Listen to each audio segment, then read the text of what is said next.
Prodigy is the new series from Logitech that aims to categorize their products for easier distinction. The target audience is a mainstream gamer, as the feature set on the Prodigy products is simplified without overly complicating things, so their philosophy is if you already own a Prodigy product, chances are you'll stick to the same line if you're looking to expand your gear.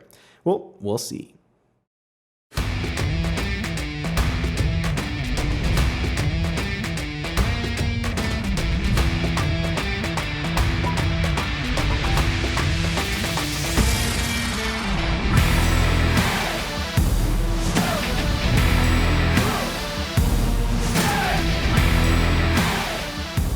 This could be you. Every time you turn on your PC. Super chill CPU? Happy you. Kraken X61 by NZXT. Purchase discount in description below. And so today we got a keyboard and a mouse review. The mouse is available in wireless and wired modes. Unfortunately, this is not a combo, although I wish that Logitech would somehow entice this Prodigy loyalty with a discounted bundle, maybe sometime in the future. The G213 keyboard is a $70 rubber dome, full RGB lighting, plastic body, and spill resistance, rated with only 60 milliliters of liquid. At $70, I think they've missed the pricing opportunity, since that's way too close to mechanical keyboards that offer better typing experience, although the water resistant feature isn't yet available on mechanical boards. So that's definitely a positive on this one. We have dedicated media controls on the right side, a built-in wrist rest that helps with comfort, but it's not removable. It's also the same plastic material as the body itself, and that exhibits a lot of flex. And yeah, it really feels like a low-budget keyboard build-wise. RGB lighting is present with a few color presets, but the illumination is quite dim, especially at an off angle, and the white color is also more bluish. Honestly, there's nothing wrong here. This is what I was expecting from a rubber dome switch that Logitech compares to an MX Brown, with 4mm of travel distance, 50 gram of actuation force, and I was surprisingly happy with the keys. For one, they're quieter when you bottom out, and I could still type super fast regardless of their rubber dome design. The rebounce is very quick, and you can still feel the softness of the actuation that isn't as crisp as on the mechanical keyboard.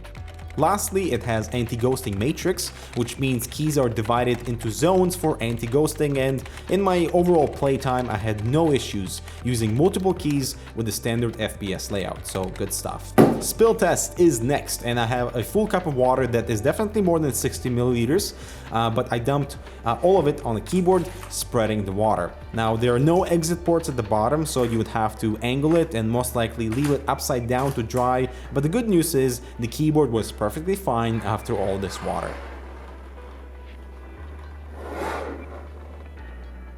Now let's move on to the mouse, the G403. It comes in wired and wireless options with a $30 price delta. I'm so happy that Logitech is sticking to the 3366 sensor, because optically it's fantastic, so it's a matter of shape preference for this mouse. Now, I've gotten accustomed to the slimmer and shorter body of the G Pro as my daily driver, but the shape of the G403 really reminds me of the Zoe EC series. The body is quite high and widens on the right side, which for my grip was okay, but I would say it's more suitable for claw grip. Ergonomically, it is very good, and I just needed time to readjust to the larger shape. There are rubber pieces on each side to help with lifting the mouse without applying too much pressure, and by the way, both mice are identical in shape. The main difference is the weight. The wireless comes in at 107 grams, the wired at 87 grams, so there's the 20 gram difference, but both have this new weight compartment at the bottom that is magnetic, with a 10 gram weight included per mouse. Installing the weight definitely made the mouse heavier, but without affecting the body balance. I really like the new scroll wheel design with a thin LED in the center and this rubber surface. Scroll steps are a little bit on the soft side, but none are missed, which is awesome. While the middle click is too tough for me, I prefer a light middle click. The primary switches are excellent, comfortable travel distance, nice contours for your fingers, and a well-placed DPI shift behind the scroll wheel. The browser buttons are quite large, with my thumb sitting below them, which is great for lifting the mouse, while perfectly in reach when I need to use those side buttons. The wireless model comes with a 1.8 meter cable, a weighted brick, and a USB dongle. This brick portion is to extend the wireless reach if needed, and it's also great to have on your desk for charging the mouse, although I wish it was somehow stationary without the need for like a mouse bungee, but I still love that the receiver is this tiny USB dongle that is appropriately labeled to avoid confusion. And also in wireless mode, we have about 20 plus hours of game time without any LEDs. The cable itself is pretty thick, which is due to braiding that actually prevents any mini kinks, so that's good. And the only thing that I miss here is labeling on the USB tip to let me know which peripheral this is.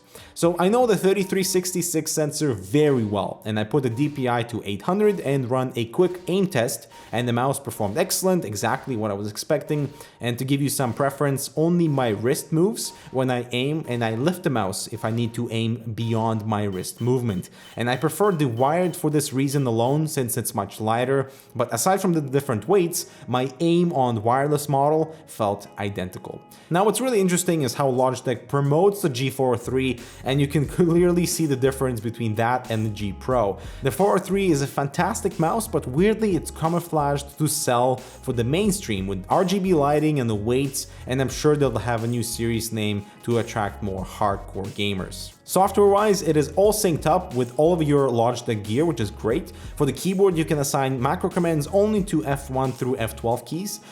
Then you can change the lighting either per zone or for the whole thing.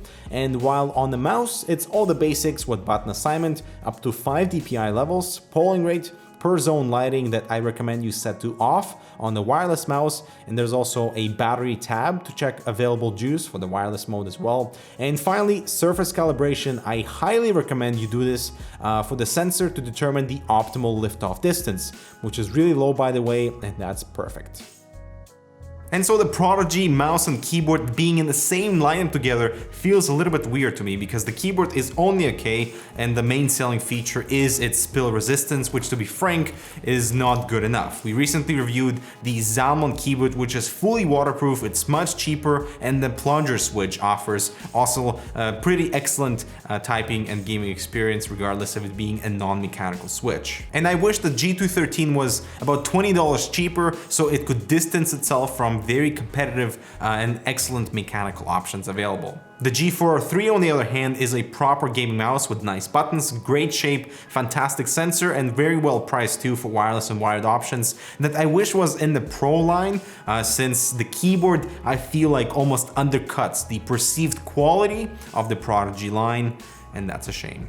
And that is my experience with the G213 and the G403. Now stay tuned because the G231, man, it's a good thing they're all under Prodigy series because all these model numbers are ridiculous. But stay tuned because this is their new headset, which is also part of the Prodigy series. We'll be testing that coming shortly. Thanks so much for watching. We'll see you in the next video.